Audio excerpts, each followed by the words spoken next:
Alrighty, happy Monday. Welcome back, everybody. Episode 74 of the Leonis Report. Will and JB back again for another podcast for a relatively light week of news, but hopefully a lot of fun in discussing a couple different things. And I apologize in advance before we even talk about anything. Brand new temporary headset. I do have one coming this week, so I sound a little bit scuffed, but please let me know if JB and I are out of whack, if I'm too loud, too low, whatever it may be. You want to get this right so that it's a pleasurable listening experience for you all. But until until those comments come in, what's going on, man? Happy Monday. I was just gonna say it's at least gonna be better than last week with the kind of mismatched audio. So, Yep. no, happy Monday. Yeah, everything's good. It was kind of pretty low key day today. Fairly busy at work, but not overly so. And yeah, just kind of my wife was actually away for the weekend, so I was just me and my son kind of chilling out at home. He ended up getting really sick though, so it was we didn't really get to do much of anything other than kind of kick back and watch some movies and stuff like that. So thankfully he's feeling a little bit better today, but he had a couple rough days. Well, How good. about you? How was the weekend? Glad to hear that. Hopefully, the didn't pass on to you. I know it's no fun to be sick either. So, Gonna knock on wood. So far, so good. right, love that. Nothing crazy this weekend. Just watched some football, slept, played some video games. Pretty usual. I didn't get to do the apple picking like I said I was gonna, but one of these weekends we'll get around to it. Some of those fall activities before the season's totally passed on us. But um, yeah, pretty low key otherwise. Speaking of games, there is a couple of games that I'm like really excited about right now that are outside of Final Fantasy, outside of War of the Visions. A couple that are just going to be coming out here in the next couple of days. Silent Hill 2 remake is one of them. That was a big fan of that back in the day on PlayStation. Okay. Really great, like survival horror game. And also there's a game called Metaphor Refantasia, which is a new Atlas game that's coming out that is, I guess it's gonna have a lot of similar mechanics to like Shin Megami Tensei and Persona, kind of in terms of like some of the battle systems work, but it's in like a true fantasy setting and it's like a fantasy RPG. So it's all new property for them. So I'm really excited about it. It's getting like amazing reviews right out of the gate. And that's going to be coming out here in a couple of days. Definitely piqued my interest. I mean, Silent Hill. I'm not a horror guy myself. I too much anxiety playing those games. Uh, but the Megami Tensei offshoot. Absolutely, will look into that. I did not know about that till you just mentioned it. But I'm a huge Atlas fan. They have just done home run after home run in a lot of their stuff. So looking forward to this one too. If it's a new IP for them. Yeah, like the early Metacritic score is already like a 94 or 95 on like 30 some odd reviews, which is exceptional. That's like game of the year worthy. Nice. So it's getting huge hype right out of the gate, which is pretty exciting. Love it, and a couple hellos to those in chat too. I see everyone's starting to gather in here, and welcome. But let's go over the topic lineup stuff for what you guys are going to expect. Today we do not have news yet, and even in anticipation of the news, not a lot of big things coming out this week. It is a relatively light week, and so the topics we will briefly talk about some of our experience with Crimson Wizard now that he's been out for a week, where we have had some limited opportunities to use him, obviously in the limited Guild War and Arena and free match and whatnot. But we will also talk about the incoming content this week, which is the new Sadali Vision card to complement those glove teams. Gryfford is getting a 140, and that's really it. The rest of the podcast, we're actually going to do a little bit of a segment where we kind of look back and review at least the first seven of the characters that came out post fourth anniversary and look at what we thought of them in terms of our initial thoughts and impressions, some of our predictions, and just kind of do a little self evaluation on how close or how far we were, which I did a video of this once myself. I actually really enjoy that to go back and see just how close you are. See if there's any like short-term bias at the time. What kind of foresight did we have in terms of predictions or how well things go over time. So we'll talk about that, and then finally kick things off in that like kind of look back.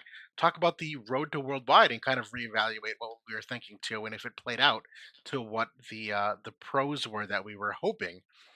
But we'll kick things off here with the Crimson Wizard initial thoughts. So I'll hand things off to you here because I know your Sadali is also Max, so maybe you've crossed the two of them together. But yeah, what do you think about Crimson Wizard so far? Yeah, I was gonna say they, subtly came out the same day, so we should maybe just kind of talk about them together a little bit. You're right.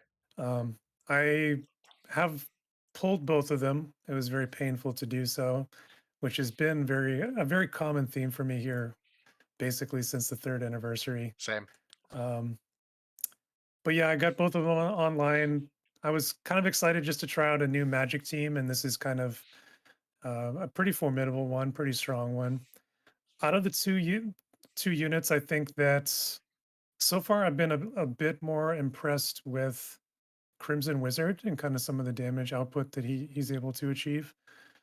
Sadali is more of like a utility character. Like got the healing aspects. He's got some of the dispels and things.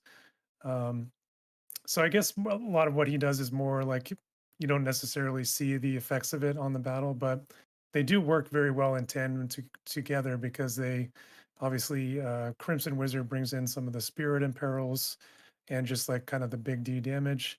And then, Sadali's kind of doing the work behind the scenes. And I like it. I think that he's going to be, potentially important as we go forward, potentially a strong unit as we go forward. I Right now I've been using them with Resnick, which I think is you kind of have to. As Yeah. long as Sephiroth is around, like we're kind of tied into that unit, unfortunately. And then obviously she brings in like the barrier seal, which is very much needed for Sadali.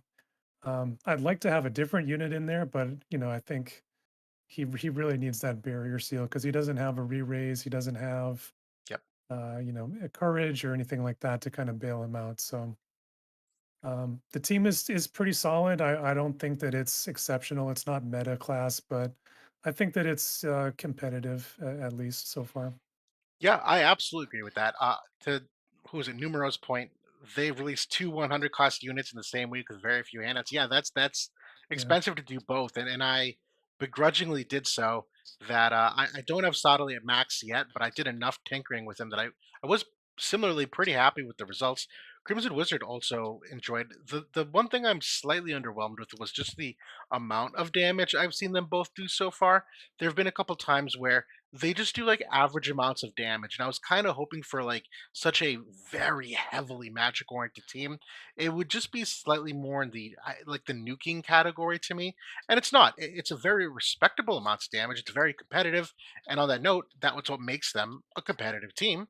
But I did expect a little bit more in the way of what I would see for damage outputs that yeah, without the sustain behind them, obviously they both do have a bunch of self-sustain innately, but even with that support, it's still very much a battle of attrition where I thought they might have the capability to end it a little faster than what I'm seeing. So, still both exceptionally solid units. And again, we're taking them versus reincarnated units. So, there is a little bit of a power creep, not power creep, but like a competitive advantage gap with the stats that you're working with there. So, that could be the difference too in a handful of fights.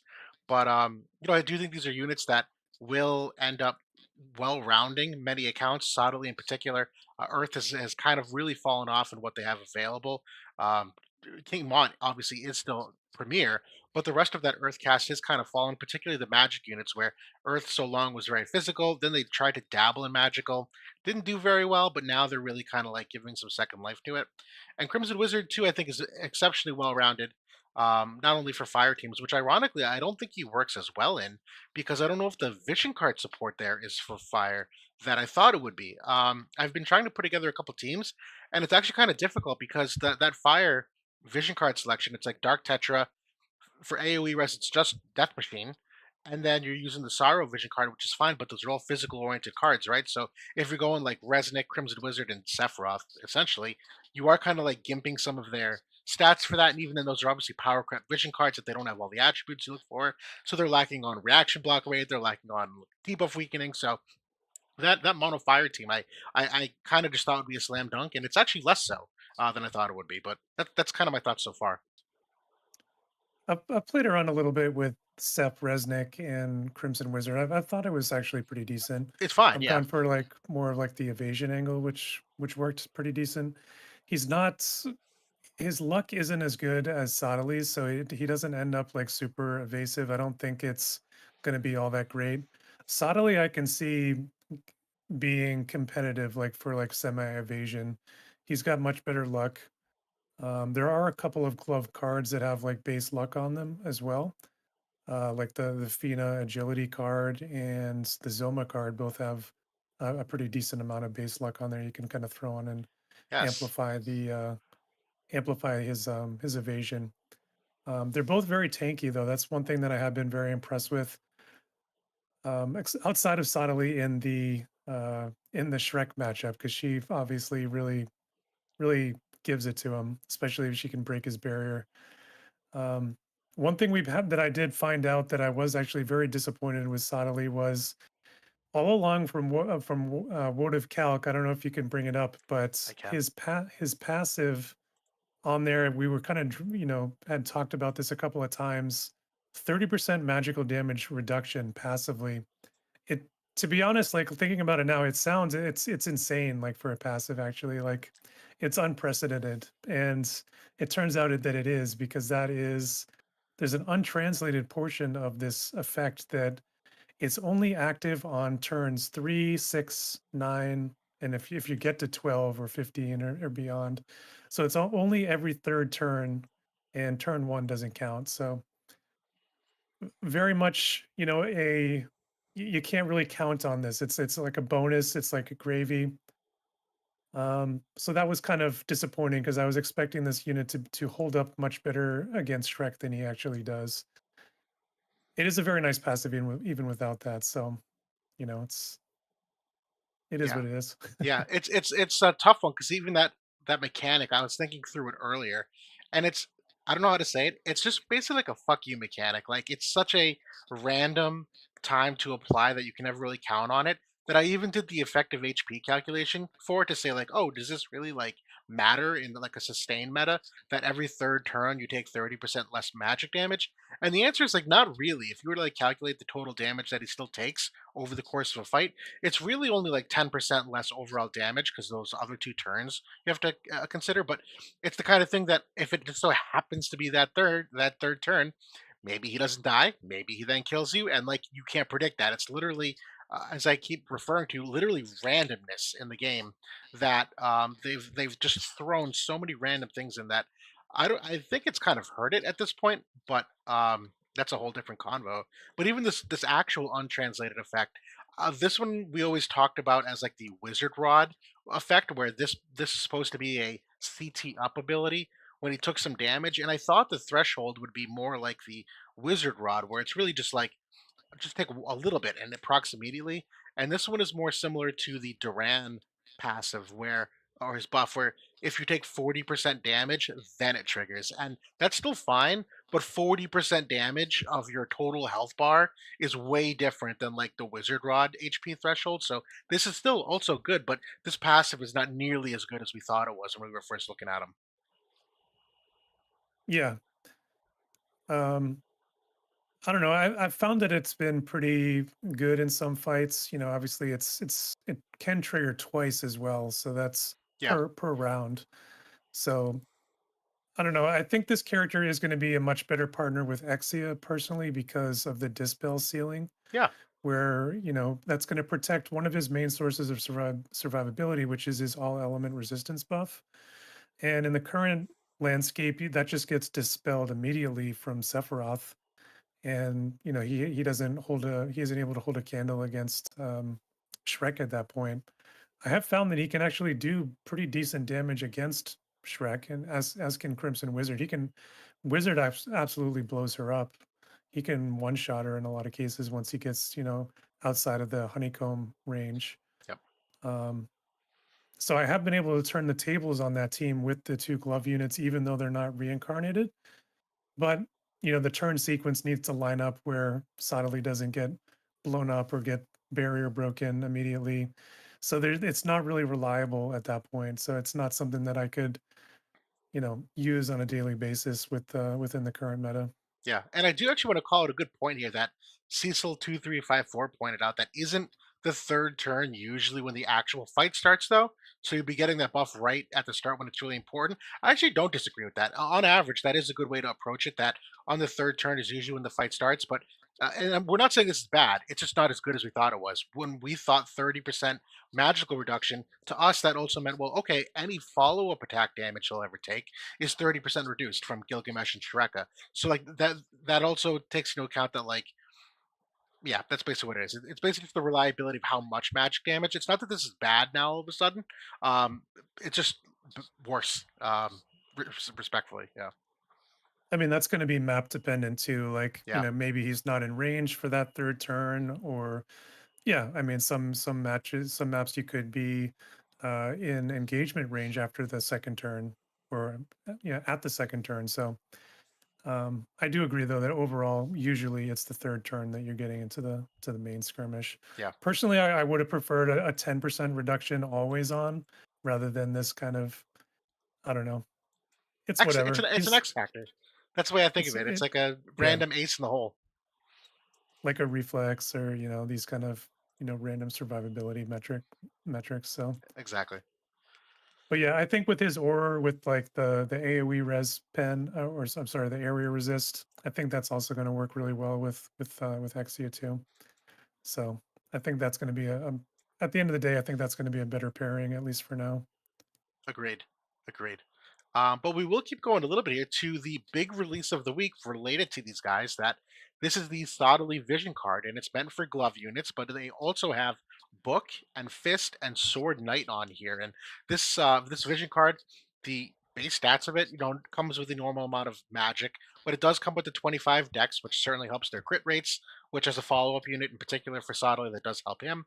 The 2 agility is certainly nice. The bestowed effect is honestly excellent. 10% area res and 8 accuracy. Both of those are material enough that they are impactful. The party ability, 24% unit res, which is the highest amount of unit res you can get in the game with the 20% crit rate. Same concept, it helps that follow up damage quite significantly, but really all damage if you can land that crit rate. The 25 magic human killer as well, and it does have a guild war effect of 12% physical wide resistance. So for all this, PvP content that is Guild War oriented, this is a main slot vision card, so you will have that permanent uptime of the 12% AoE wide res. And this is one of the best Hollow Vision cards that have come along in quite some time. That's kind of the summary of it, but I'll hand off to you now. Like, are your thoughts kind of the same? What are you looking forward to here? This is a card that I need in that team right now because I've Yeah, been, especially with Shrek around and like the huge unit damage coming out. I've found that if I brought in Odin and kind of use that on Resnick as a slot, sometimes it was enough to kind of be the difference in like him dying or not in that matchup. So this being an actual next generation competitive version of that, not only does it have more unit resist, but you're also getting the magic human killer and the crit rate, the wide resist for the Sephiroth matchup. It makes that team much closer to being really competitive, I would say. So I'm very much looking forward to this card, and it also we were talking about Exia a few seconds ago. She is on this card, but she doesn't benefit from it, unfortunately. Resnick does though. So if you're using kind of Resnick with these two glove units, very very nice. agreed. And just a spoiler, the when Exia does drop, her vision card actually does include gloves. So while Exia is not on this one, she is on the next one, which is also in a must pull category. We won't talk about it tonight, but yeah, this one absolutely sets up that glove team and elevates it in a exceptionally material way. I mean, you're not only getting all these different bulk perspectives with the unit res and the physical wide res, but that crit rate and the magic human killers certainly add up too. Um, I do like the jobs on here. I do like the fact that Book and Glove are together.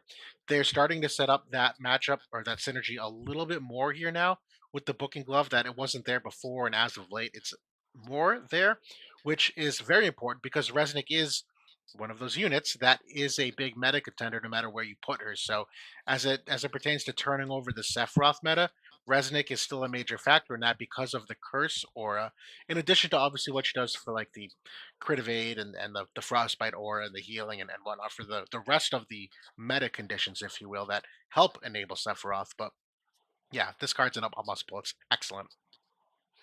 I think for big, like for people that still play mono element, which is quite a lot of people still. This does pair Sadali with King Mont or Ashen Mont and also Veritas of the Earth, which Good call up. I've seen a lot of people using Veritas of the Earth with Sadali and Arena, this past couple of days, Yeah, and he's a great tank. Like I can't believe how well he actually holds up against Shrek. To be honest with you, because I've sent her at him, and he can stand there for a good 4 or 5 hits, especially if he's got somebody behind him healing him. yep, But he does some of his own healing himself too. But yeah, he's very, very stout. It's surprising actually how well he can do against magic. totally agreed. Um, but yeah, I like that kind of combo of glove and fist in general. They have a couple other cards that can work. Um, yeah, so definitely a recommended pull, I'd say. Yep, completely agreed. But we'll keep moving along here. The rest of the content is really just limited to a 140 upgrade, or an MA2. I'm sorry, MA2 upgrade, and it's for Gryfford. And I'll take the lead on this one, I guess. So they're increasing his HP from 10% to 20%. They're giving him 20 slash res pen. They're increasing his acquired AP to 30% here, and they're also giving him a HP heal back.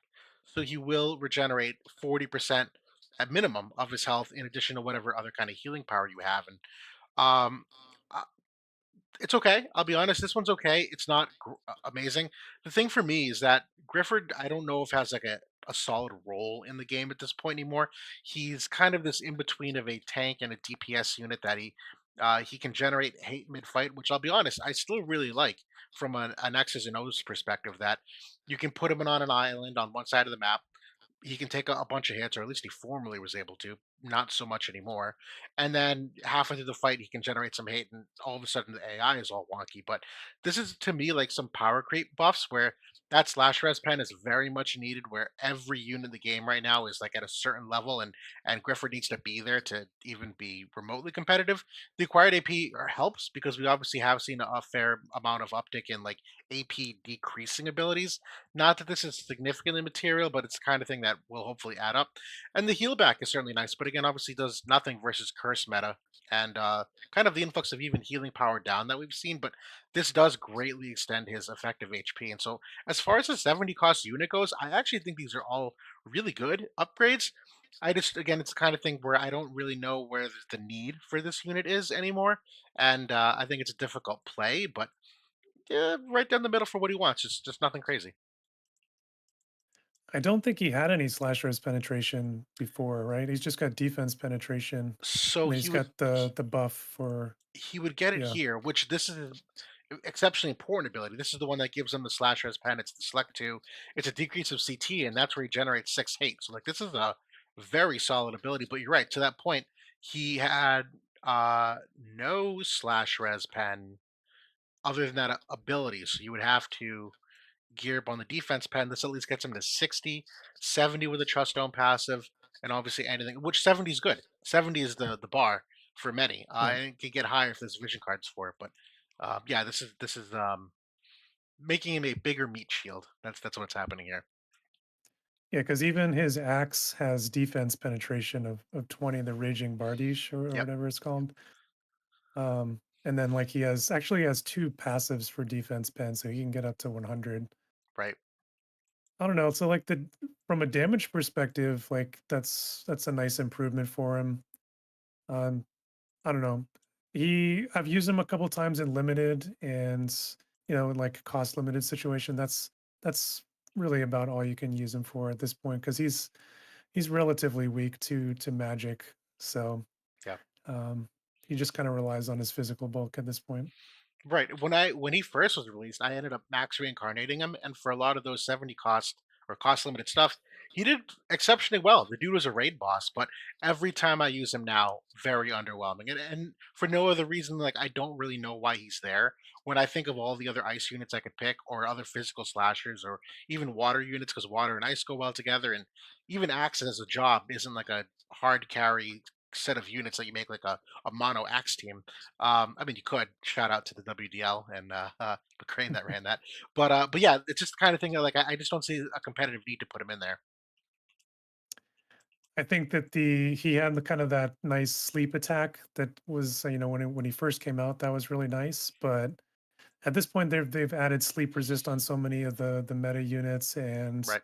people just guard for it in general. That it's unless you're running him at 97 faith, you don't really have much of a shot to land it, Agreed. which you really don't want to do because that really just doubles down on his magic weakness. Agreed. Agreed. So, as far as the 70 cost unit goes, it's actually not a bad MA2, but it's just one of those things. Yeah. It's like, how far is it going to take them? But I'm sorry, yeah, Maverick, not McCrane. Sorry, Maverick was using the Mono X team. Thank you. Um, Yeah, I but will say like for like an MA2, it's rare that we get kind of a heal back as as part of that upgrade. Usually these are just pure like stat kind of things. So that's unusual. So that's kind of I'd say well above average, for an upgrade for him. yeah, I'm not unhappy with it. I mean, for what you'd expect, this is just as good, if not better, for what I would have wanted. Yeah. But that does kind of conclude the news update. I mean, that really was all we're getting this week. It's pretty light. I'm sure we might see the end of Limited Guild War, which is going to bring back a new Guild War map, and maybe there's a new PvP mode, and who knows what else they'll have from the Fireplane events in terms of maybe some one-off things. But that's all we know about from World of Calc at the moment in terms of the schedule. So we thought we'd take the rest of this time to look at a little bit of a hindsight review of how the characters post fourth anniversary came out, what we thought about them, how those takes have aged, and then just kind of go from there. So what we have here set up is we'll go kind of one by one. I made a quick hit graphic of all my report cards here. It's kind of cut off, but I think you guys can see it. Um, 1 second. That's right. You guys can see it well enough. Um, but more than that, we're going to also have your visuals here. We'll talk about it character by character. We're not going to cover every character from fourth anniversary, but we're going to talk about the first seven, and this will be kind of a part one of two. And Jeume was the one that really kicked off that massive, massive spike for us. And so we'll start with her. And yeah, do you want to go over some of your thoughts here? We kind of compare and see how it aged. Yeah, so this was obviously we got June back in April, like beginning of April, I think. We got the simultaneous drop with Japan when she came out. And the kind of elephant in the room, at least when we first got access to see her statistics, was, oh my God, like they've power creeped the stats. We've never seen, stats get to these levels before. And, across the board, it was like between 20, sometimes 30% in many of the key stats. So that was the first thing we noticed. Agility was higher as well, kind of compared to the average. And then, the skills obviously looked even, there has been skill power creep for a while, but even kind of went a step further in terms of her self buff, where she just got so many different effects with the absorb and the courage seal and the magic reduction. And right away, we could tell she was like an anti magic unit. We were still kind of within that black mage meta at the time. It was fading big time, but it was still there. She obviously had the AoE crush that we first saw with Helena and then with A2. So she had that as well. She had the all elements in peril that was going to work great for this kind of sort of rainbow era that we were transitioning into. So everything looked phenomenal. Like we could tell right away this was going to be a game changing unit, and she absolutely was. Yeah, I don't think anything we thought about her was wrong. I had basically the same thing. She was an S tier unit for me, which was a grade that I really tried to give out infrequently. But yeah, all stellar grades, meta defining unit, and the game was going to have to evolve to deal with her, and that certainly was true. And I think everyone, there was almost a no brainer because it was stats, it was abilities, it was the perfect counter to the meta at the time too, where this felt like a unit that also had the popularity behind it of people wanting to pull for her. Where sometimes you get some of these really good units and they don't always have the popularity to make a splash, but she did, pun intended. So yeah, I think we nailed it for what we thought. Yeah, Yeah, there was some definite hype for her in global because this was our fan voted unit. This was for global. They gave it to JP at the same time, but it was kind of in celebration of us kind of coming together and yeah, changed the game for sure. yeah. Nope, this is a good one. And then the next one up was Ashen King Mont, and did continue that trend where we saw those increased stats. And again, that we kind of got that sinking feeling of like, oh, okay, like this is the new normal.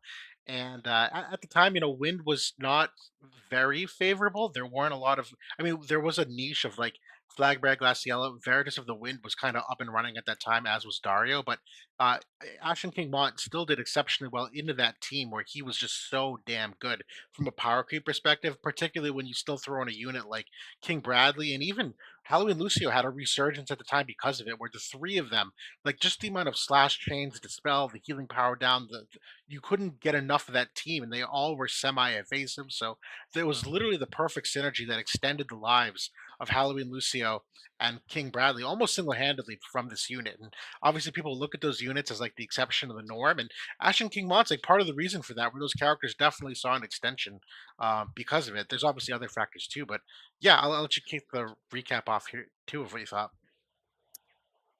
This was the kind of culmination of the whole, um, Ashes of the Apocalypse storyline early this year. And he was by far the best unit. He was only one that came with next generation stats to kind of, like I said, cap everything off there. But yeah, I think JP actually got Mont and Jeume like pretty much at the same time, or maybe even on the same day. They both kind of launched simultaneously. But he had that barrier break seal, which we saw was so good with A2. His never really ended up being quite as good, I think, because of the range of it. He's a little bit less range in general, and he's kind of a select two type unit rather than large AoE. Right. But he kind of debuted this unit res crush. We hadn't seen that before. We'd seen the That's right. AoE version, several times to that point, but this was the first unit res version. And the limit burst was out of this world. It was just a game-winning limit burst. We saw it so many times. But my biggest takeaway here was weak to the Wind Veritas TMR, and that TMR absolutely became the meta to Yep. run that for many months. Still to this day, I see lots of people using it. But it was very annoying because it just, right as the battle begins, somebody just launches that TMR, and then we found ways around it to kind of still use this character and still make him effective, but he wasn't nearly as good as he could have been if he didn't have to do those things. So that definitely affected him quite a bit.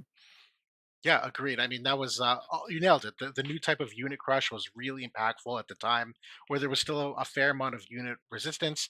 And then, yeah, the limit break, we had precedent where units like Perrine and Wing Stern, who got that haste and mid fight in the limit break, where that was one of the nice things. There was enough haste dispel around at the time that people that start the battle with haste would get it easily dispelled kind of quickly, but units that get it mid fight, I think is Ketone the strike unit one of the other ones too. Does she get haste?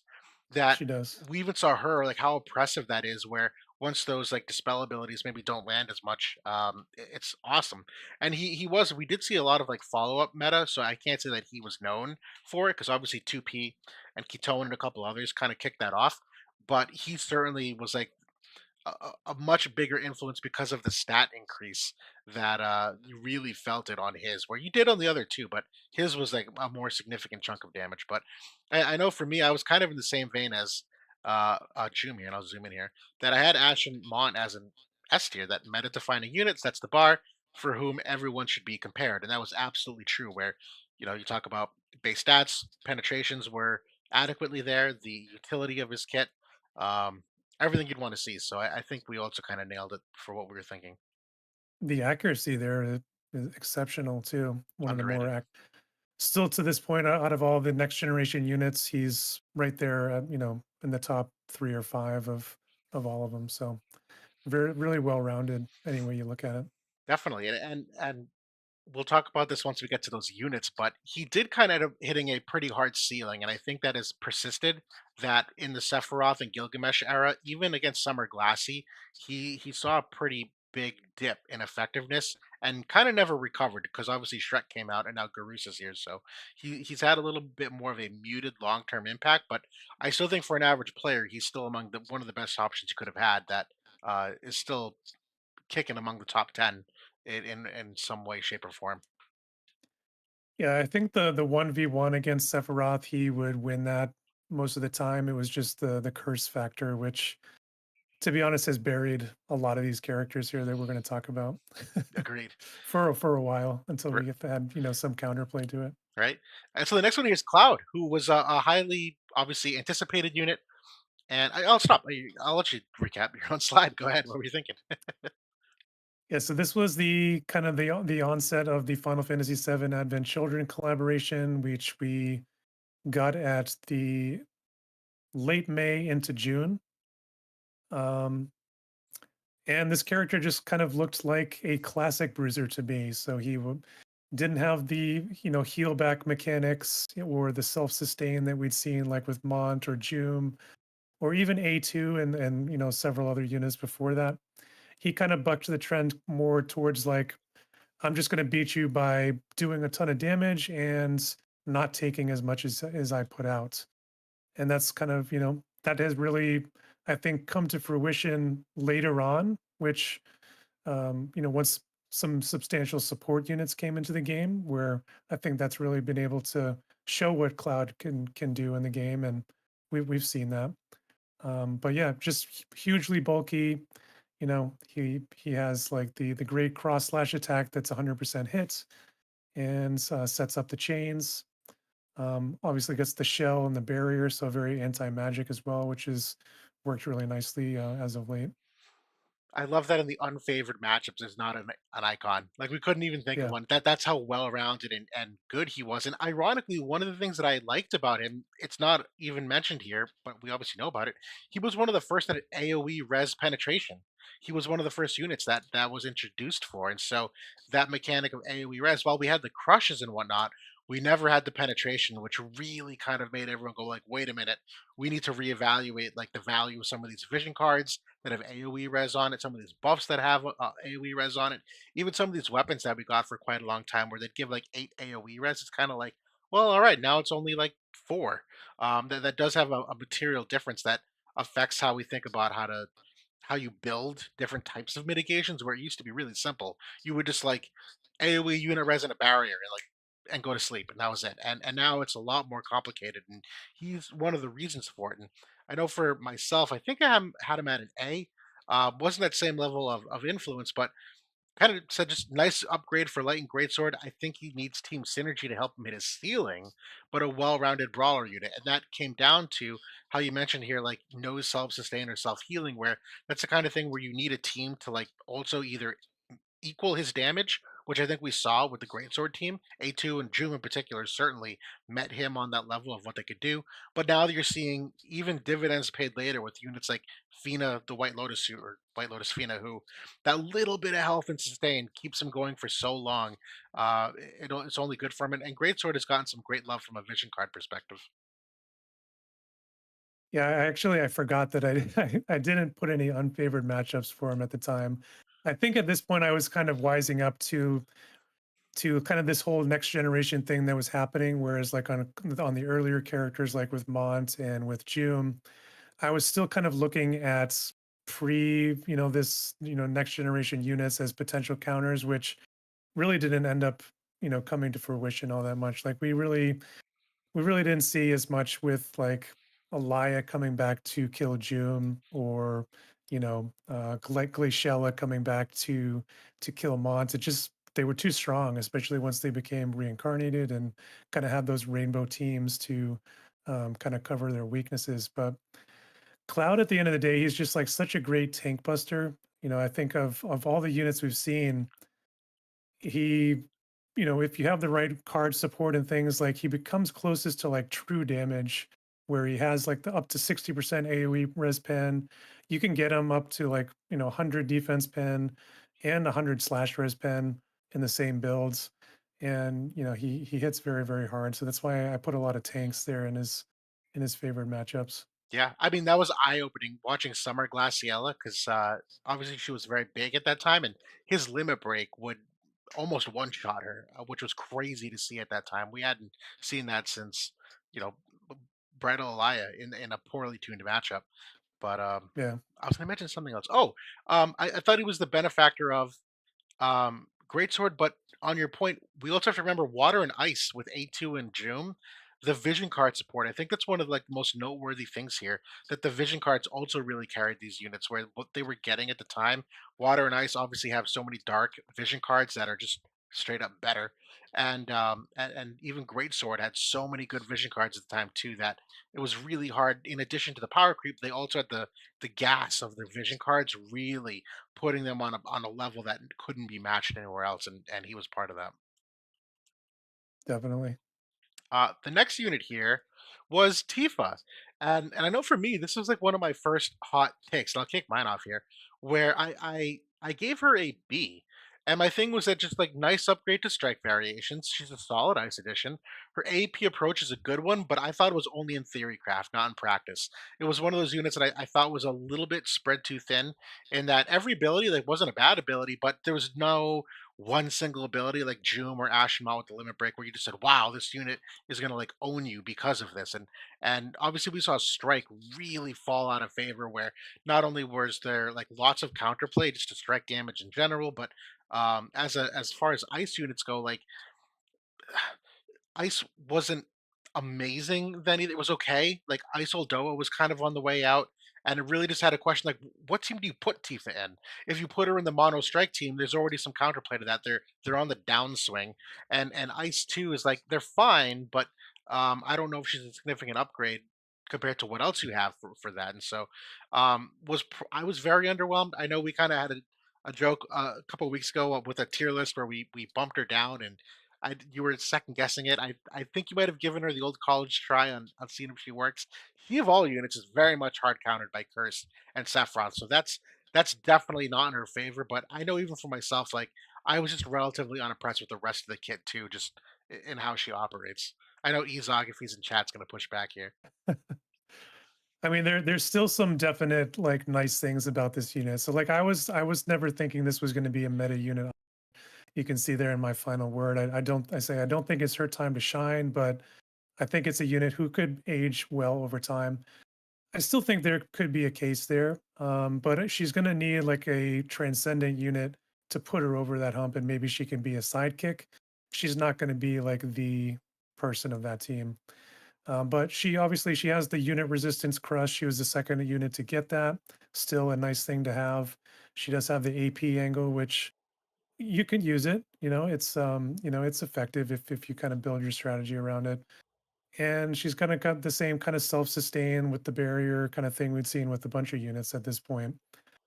The one thing that I do really like about her is that she's the most accurate unit that we've seen um, to date, out of all the next generation units, out of any unit in the game. So if we do come into if Lucio comes back in a big way, or we get some other evasion unit that's not fire, maybe at that point, maybe people who built Tifa might see a little bit more use out of her. But yeah, she hasn't really done much of anything to this point. No, agreed. And at this point, with Gilgamesh and the Ice Veritas unit coming up to speed, and foreseeably maybe another Ice unit, considering that Wind is as strong as it is, I could see she's at that like length of time for me, where as the days go on, the odds of her making any kind of big upswing are decreasing drastically. Where there is kind of a shelf life of expectation of when a unit can, maybe be good again later. But I feel like that we're kind of getting toward that threshold where it's going to kind of surpass her. But then again, we have seen a lot of units with like negative strike res lately, and there is an uptick in wind units, and she obviously kind of fits that. So maybe there is more of a need for that, but I just don't know if people are ready to use her. No, I think that's a great point, because a lot of times with these units, when they're not kind of hitting the ground running when they first come out, and you kind of have some copium that, oh, maybe if X happens, maybe in a few months they could be good, and maybe you get some FOMO about building or pulling the unit because of that. But I would say more times than not, that really never comes to fruition, and you end up with a unit that you just never use. And maybe by the time that the next wave comes around, the power creep has just passed them by, and we've seen that so many times. At least in this case, it was a free unit, so it was not much of an investment. Um, but at least to be used at the top end, you do need to reincarnate them in a lot of cases, and I don't think many people did that. Yeah, I know for her, my last straw was when Earth Veritas was feasibly going to be maxed. Where in my head, I was kind of like, all right, if you are going to make a strike team, most of these strike units are really fading fast, considering the big gap in power creep. But I thought, all right, hey, if you get Earth Veritas down as your main center strike tank, Tifa, can you fit Alaya as a third? Yeah, probably. There's not a lot of sustain other than the chakra from Earth Veritas, but I'm sorry. That's a lie because Tifa obviously does too. But that was kind of where I was thinking. I'm like, if Earth Veritas can hit here, I do. That's really where I see Tifa, because the rest of the strike cast is basically gone at this point. A couple of them are fine. They're still like decently solid units, but for the future of the game, they're gonna fade just as fast, if not faster, than her. There is like some small amount of copium with her against Shrek, but it really requires like, it requires a lot to like make it actually happen. And you need to basically hit Shrek and break her barrier before she hits you. Otherwise it's a no-go. And it's hard to make that happen, I think, in a lot of cases. Definitely.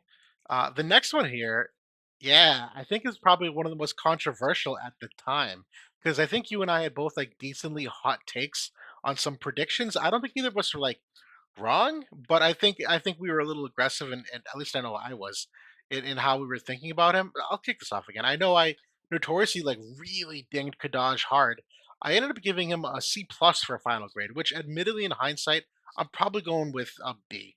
But if not even a little bit lower, the thing that I always said, and we constantly reiterated, he's gonna look good because of power creep, but he's gonna plummet in the long term in terms of value, need, meta versatility. He is carried so much by Sephiroth and the Kadaj vision. I'm sorry, by the Katana vision cards. If Sephiroth and the Katana vision cards aren't there, this character is not even a factor. And even now, as of late, we've seen him already plummet off a cliff. I haven't seen Kadaj used in high end Guild Ward in quite some time. He's still a solid unit. It's not a demerit against him. It's just one of those things that when you have a bar like you do with Jeume and Ashen Mont and Gilgamesh and Sephiroth, even Shrek at this point, Kadaj is definitely second fiddle. And I was admittedly a little hard at the time because he did have a longer shelf life than I expected. I do try to consider that. I thought he was going to be more of a flash in the pan, but Sephiroth, admittedly, you'll see in a second, went on way longer than I thought Sephiroth would go on for, and Katana got way more love than I thought Katana would get. And so those two things really extended him, which to me, in hindsight, is worthy of a better grade. Yeah, that's the thing, right? When we were looking at this character back at the beginning of, or even before the beginning of June, we didn't have that foresight. We didn't have the 4-month foresight anymore, so we couldn't see what was going to be coming down the pipe that would elevate this unit even further than we initially thought. Um, you see my my hot take was I say Kadaj is adequate in a sea of exceptional, which that's some tough love. He ended up being much better than I thought, admittedly. But I think pretty much anybody that's playing the game at the top end now, we're not seeing Kadaj. In a lot of cases, it's a free win for the Magic units. For Shrek in particular, he doesn't hold up against Magic, and even if you kind of put him against Sephiroth, he's really doesn't do all that well in that matchup. Like a lot of times, Seth can even do more damage against him than he does the other direction, which you kind of left scratching your head a bit. But he was absolutely phenomenal in that Katana Red Mage team. It was just so synergistic with the vision cards and with the ice water, and obviously with the threat of curse there, kind of bringing everything together. So this was definitely my biggest miss out of all these units. Agreed. And one of my big things that I really dinged him for too was his main buff is one that repeats. And I thought for sure that was a really bad thing in this new era of fourth anniversary where AI is usually a lot more straightforward. But because his applies haste, it actually was not as big of a demerit as I thought it would be, where he frequently will, yes, he'll double buff, but he'll still get a third turn before the engagement happens. And people have gotten really creative with certain like AoE TMRs that have kept him in check instead of running straight ahead. So that double buff, I initially just kind of discounted and wrote off because that was a thing that we had not seen in quite some time. And any units that did have a double buff had significantly fallen off a cliff that I thought he was going to be similar. But the haste and how quickly it allows him to lap everyone again absolutely changed the actual effect of it. So that to me was like a nice learning opportunity as well. I think that at the end of the day, I do think that our takes weren't really that far off. You know, when you kind of say, okay, this character is going to be pretty good for X amount of time, and then he's going to fall off. That's basically what we've seen. It's just like you said, it took many months for that to happen rather than a couple like we initially thought. But I mean, if this character, if we think that he's all that, like Exia is coming, is this character going to be back in the forefront again? I'm gonna say probably not, but I'm gonna definitely try it out. And there's this huge synergy between Devout and Katana for next gen cards, and then obviously he's got the water synergy as well. Yeah, I mean, we always said he needs the spell ceiling, and she brings that. So that's certainly something to Yeah, look out for. and it bumps his survivability immensely by having that. Absolutely. And the next one here was Sephiroth. And uh, I'll let you kick this off one of your thoughts here, and then we'll transition to mine because mine's a lot more interesting.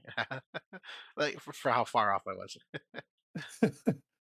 Yeah, I thought this character was going to be meta defining, and um, I think that when he first came out, Kitana wasn't looking all that strong, especially with what we were thinking at the time about Kadaj. We didn't think that he was going to be that unit to kind of put Katana in the forefront. That ended up happening, especially with when Gilgamesh kind of ended up being that third. I didn't foresee Gilgamesh coming in and kind of being that final piece that team needed. So that was kind of my one knock on him is that okay, you can put him in the Greatsword team for now, but what's going to come next? Um, but yeah, obviously, Curse has absolutely changed the game. We're still dealing with it. It's been way too long. It's been 5 months now, and it's yeah, it's kind of killed PvP in no short words. Agreed. Yeah, I mean, for me, I actually went a little lighter on Seth. That I think I gave him. Yeah, I gave him an A plus. He should be an S tier, obviously. But ironically, I said I see future counterplay to him, which is like not the case. This is like egregiously wrong. The thing for me was because we had seen Helena Vivi for so long with that range 6 on their limit breaks. I did have some high hopes that although the curse was very strong, that he would potentially get baited, where that's what we used to do with some of the Helena Vivi stuff. A lot of the JP builds I saw were very like evade oriented Sephiroths. And in my head, I'm sitting here like, we have like Tifa, obviously ice, but like exceptionally high accuracy. Ashen Mont super high accuracy. Kadaj is coming out. Like there's no evasion angle here for a Sephiroth. Like the new power creep shouldn't make that possible in on paper. He still was a good pseudo evade and obviously still is. And the Sorrow Vision card makes that happen. Without that Sorrow Vision card, he's not capable of it. But that was something that I underrated from a survivability, and even the Winter Coat, having the all element res, the 50% chance to not apply, like that's so impactful in that Jeume matchup and the Sephiroth matchup that sometimes he doesn't get that in peril. So it's all part of his survivability. And I'll be honest, Curse only got stronger as time goes on because more people have gotten AoE wide res. And because more people have gotten AoE wide res on buffs, that means he will typically open with his ability that will dispel it, and then he'll use the limit break after. That was not the case upon release. Not enough people had the AoE wide res, so you would typically use limit break first, which to me was evadable. It was baitable. And so I saw like some X's and O's that obviously didn't come to fruition. And yeah, Gilgamesh completely turned it on its head, in addition to what else we saw for vision cards, and now even Resnick cementing his legacy here. Whereas another fire unit, he's got a barrier. She's got the barrier seal to help protect him. Obviously, the Sorrow Vision card playing into that too in terms of like fire synergy. That yeah, I definitely underrated the impact and longevity of it. Where I thought, yeah, to your point, like what teams is it going to be used in? And I did see Jeume being strong enough that she could hedge some of it, but he was even beating Jeume. Yeah. Well, that's really the problem because like it comes down to just developer negligence is the only way that I can describe it. Where not only do you have a meta-defining limit burst with Curse that they just are letting it fly with no counterplay for months on end, but then it's just literally every other week we're getting either a new Katana Vision card or a wind unit or another fire unit that is just continues to cement and enhance his place in the meta where he has so many different partners now. And the Katana has become the group with the most cards in the game. I think they have even more than Red now. um, that it's just become silly at this point that we don't have a raid item with or a TMR or multiple espers with curse resistance to at least diminish that one aspect of his kit. What else can you say? Yeah. No, absolutely, absolutely. And I know even at this point I was in my grading like kind of hesitant. I'd already again, you guys, for those who've seen the channel for a long time, I really hesitate to give out S grades. Like that to me is like I don't like doing that because I just feel like that's, I don't know, too aggressive to say like this is a must pull meta defining unit. Like I kind of figured by this time in the release schedule, like after 4 or 5 units, we would run out of meta defining units. Like I just kind of in my head thought like Gumi's gonna have to curtail this at some point. It can't just be new meta defining unit and then next month new meta defining unit and then next month new meta, and they continued that with Gilgamesh, which is why also gave him an A plus and was like there's absolute counterplay, which like there wasn't at that time. These two units, I really didn't expect their synergy that came with the vision cards and even Summer Glaciella to glue them together. Like that was not something that we saw in JP because I think we have like an overall higher adoption of Glaciella in some regards. That when you put them all together was again one of those moments that I'm like, in my gut, I'm like, there's no way they do this. There's no way they could like overturn the meta again, like a month and a half later, with another S tier unit. So I was trying to be a little conservative, and I think I also missed the mark here that I would put this as an S tier. It took quite some time for there to be any kind of counterplay for him, and we'll segue to what you were thinking here. Yeah, my final word there is just the it's just the lyrics there to Ice Ice Baby. Nice. I never saw that. But yeah, this character, yeah, I raved about him in the review. Meta class, and he was exactly that. He still is. Unfortunately, Resnick has really taken a huge bite out of him. Much more of a bite out of him than she did with Sephiroth, I'd say, because you know, in a lot of cases, we've seen issues with the aura.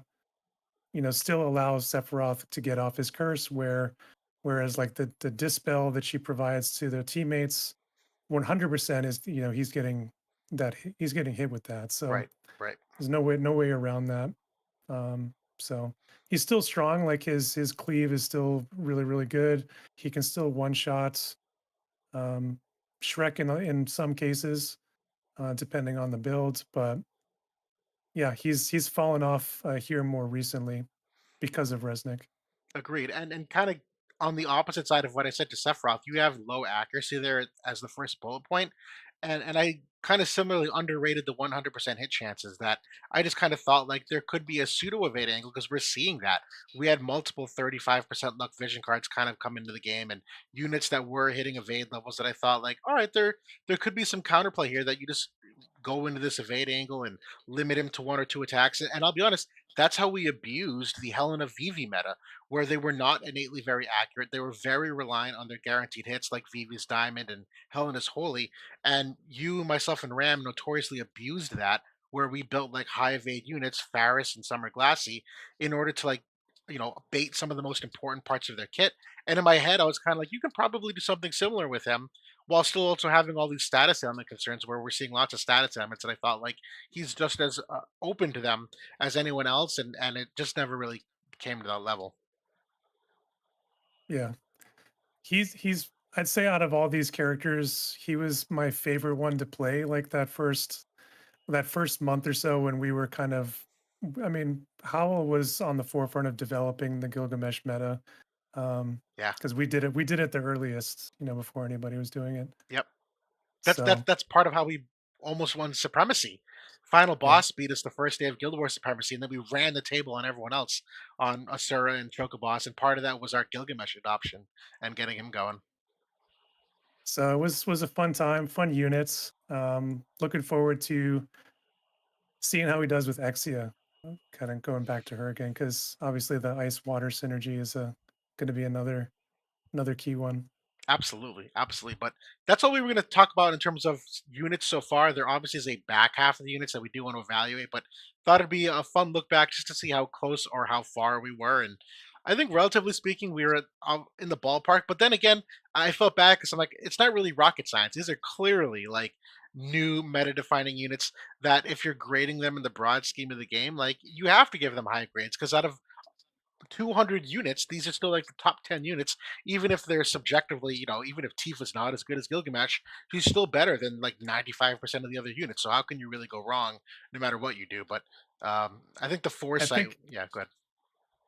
I was just going to say, on kind of to that point, I think it got a little bit more difficult post Gilgamesh because we kind of went on a run there of characters that were good, but maybe not meta class. Like we got Luciel, we got Seifer, we got Fina, and we've gotten a couple others since then that, including these two new glove units, which, obviously they're not coming in at an S tier.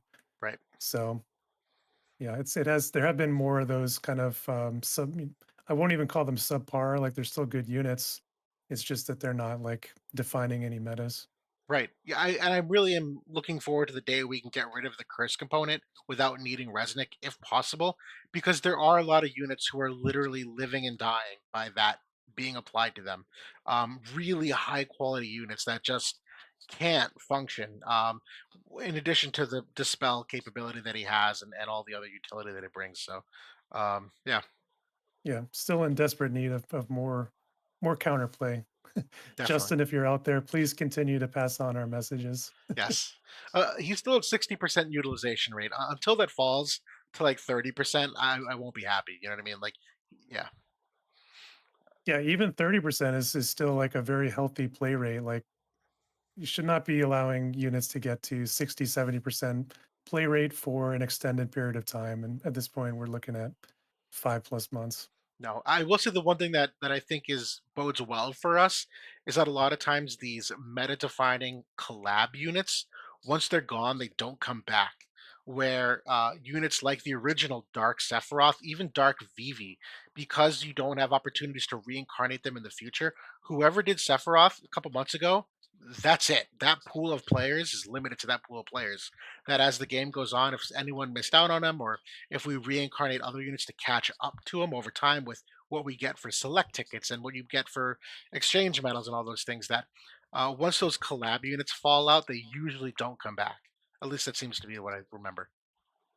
Well, plus they don't get the timely upgrades too, which has always Right. been one of the biggest problem with them. Until they decide to rerun any of those units, they don't have MA2s or LB upgrades or whatever else they decide to put on them.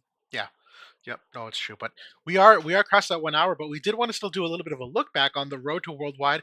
I didn't prepare any graphic here for this, so we're just gonna, I think, kind of spitball it. But I think it's still a good topic to talk about in hindsight. Where back then we did have some pros and cons. Obviously, everyone felt the grind of it. I think the messaging was a little bit too late on what occurred, and honestly, I think they were a little too late to give us some of the things we were asking for. And we made some pretty easy ones that I think would have um, helped a little bit, but I'll let you kick things off here too. Like, where do you want to go with this? How do you want to talk about it? Yeah, so it just kind of came to mind as a potential topic to discuss tonight. Kind of looking back at kind of the where we've come from over the last 6, 9 months or whatever. And I was thinking back on that time frame. I saw that video that you put out shortly afterwards, kind of the Gumi report card of kind of roasting them for some bad decisions that they made. But within that, there was a link to our original podcast. It was like 21 or 22, somewhere in that area of the episode number. But I was looking at it, and we had some initial optimism, kind of when they first had that big announcement from Hiroki. He said, "Okay, we're going to take care of you guys.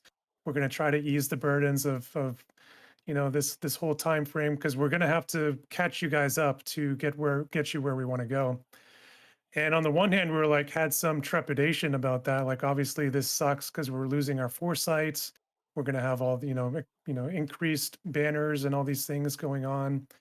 all that stuff absolutely happened, and it sucked. Still sucks not having the, obviously the window into the future. But we did say, okay, maybe there could be some good things. We're trying to look at it glass half full and say maybe kind of condensing the team and having them all under one P going to lessen the amount of bugs that are in the game, or increase their response time to when those bugs do happen. Those things absolutely haven't happened. No. um, and we thought, okay, maybe they're going to be more, some communication and things like that. But kind of after they gave us that roadmap in that first kind of live stream, but then the live streams just stopped happening, and we didn't have those roadmaps anymore. So Yeah. I don't know. It's a lot of that initial optimism just ended up being copium.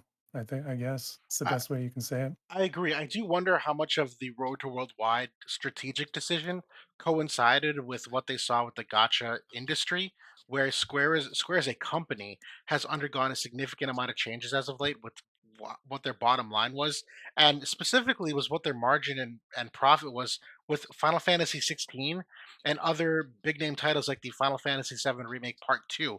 Not even talking about the gotcha, that the company performance was so underwhelming to them that they started to pivot strategically, which I think is personally the reason for the lack of response time and live streams. Is that the I feel like I can't say whether I've confirmed this or not, but I talked to Justin.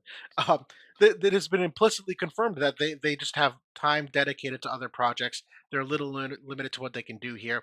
Gumi was also in the red for quite some time. They were not profitable. Gumi had to scrap a whole bunch of things. So even if Square really wanted to like push something, they were still at the mercy of Gumi being able to execute. So I think it's kind of that perfect storm of things that kind of also got us to this point. But I do still think the biggest pro, and I'm pointing to Final Fantasy Brave Exvius for this. One of their big problems was that they did still maintain two different teams. They had their JP team, they had their global team.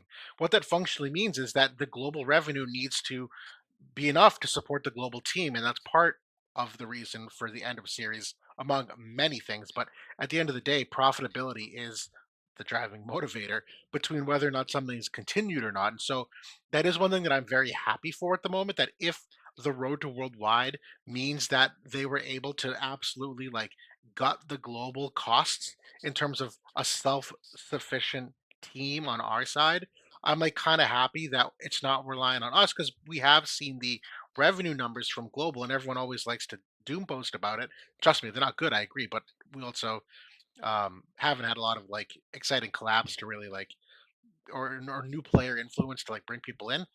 But the fact that we can kind of hang our hat on JP's revenue to still sustain us, I think is a net positive from the road to worldwide, even if that process was still a super large pain point and probably a net negative for the majority of the fan base.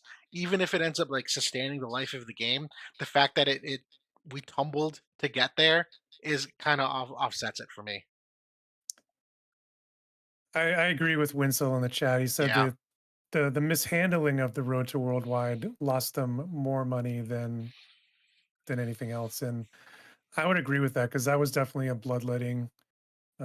Where we had already had a bloodletting at third anniversary of reincarnations and hollow VCs and all these things. Road to worldwide, definitely, I agree. Like that they stumbled out of the gate too hard after saying that they were going to make us whole and take care of us, and it was a really really bad look. And they didn't. They never. And despite the outcry from the community, which was major, like we talked about it every week on the podcast here for a couple of months, and obviously we both made videos roasting Gumi and disapproving. There was threads all over the Reddit and people talking about it in discords. It was everybody was letting them have it, and they still really didn't do enough to kind of give that big gesture that we were asking for. So that was really unfortunate. I think that we've never fully recovered from that. Um, so yeah, it's been tough. I agree. And the irony of it now, I know for me, my number one like remediation, like what I thought they should have done differently, was the more frequent pack H's. And in hindsight, that's what they do now. That is the business model now. Every 4 to 6 weeks, we get new pack H's, the half off bundles of the 6K. paid and 6K free. That's all I wanted for Road to Worldwide, but they never gave us any of that. So the actual cost of acquisition of any of those units was at the rack rates of like $100 for the 6K paid and 6K free, and that was really like the enormous gouge that I never really had a problem with them like speeding up the timeline, but the fact that they didn't do any kind of like bundles to help kind of compensate um ways for people to still pay to acquire the units without like through their teeth, if you know what I mean. That I think in hindsight, it's funny that that is the business model now. They now have 12K paid. You can just buy a unit. Why didn't they do that world to worldwide? Why did they just do a 12K paid by the unit? Like that would have for like the actual like revenue generating portion of the player base, the whale component, that would have solved everything for all everyone from that perspective. You know what I mean?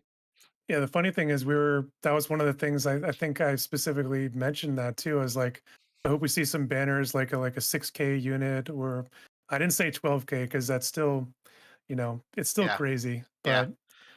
But um The irony is y- Hiroki answered my question. I asked that exact question in the Discord. They picked it to be answered on the live stream and didn't really do anything in response to the question, which I'm glad they picked the question. But I remember being like, well, they clearly heard it. Like I wish they did something with it. I will say, like, Justin, again, that's another note point feedback. Please implement a pack F as well, even if it's just one. One pack F is not going to hurt anything. It's going to buy you guys some goodwill. Minnows will buy it. Whales will still buy it. It's not going to hurt your bottom line. I guarantee you, it will help you. Add one pack F every time the shop refreshes, and I think people will be happy about that. Yeah. Nope, totally. But we'll see if that road to worldwide transition still helps us extend the life of the game. Obviously, we don't have any idea now, but they are preparing another live stream for us here, so that is a good sign. And again, I still think it's a good sign that Gumi is back in the black in terms of profitability, which is a good thing. It means they're profitable again. Because my hopes is maybe Gumi was legit just stressed too thin, and now they can do more with additional capacity. We also know that Gumi pivoted their strategy where they EOS'd and cut a bunch of chaff of like IPs that they created that weren't doing well, and they're like, hey, we're only going to focus on like well-established franchises, which this is at this point. So although like it's still a pain point, we've probably lost way more than we'll ever recover. I still think there's some things that like give me some future hope that I don't think the game's ending in 3 to 6 months. It obviously certainly could. Anything's possible, but I think there's some things here today that we know that we didn't know 3 months ago that give me a little bit more optimism. I think so. I think though that if they want this game to last another year plus, they they need to. I've said it a couple times. They really need to hit this anniversary out of the park. Otherwise, at a minimum, global is going to be closing down.